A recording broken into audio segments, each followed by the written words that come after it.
To perform the leg press exercise, find yourself in a comfortable position seated with your back firmly pressed against the pad behind you.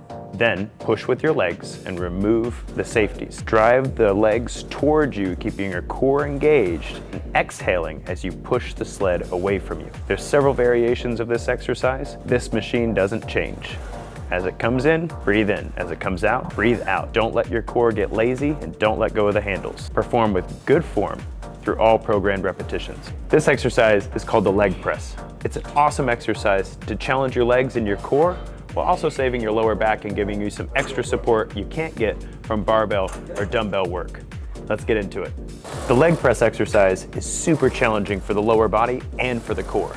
Notice how Katie's driving the leg press toward her, keeping her core engaged the whole time.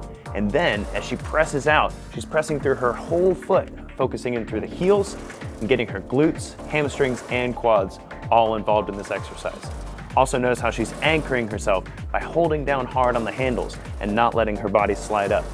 There's several versions of this machine, but most of them work exactly like this. The sled comes forward, you keep your core tight, you press forward, and then you finish out your set. How we doing, Katie? You're making it look easy. We're gonna have to go up and wait, huh?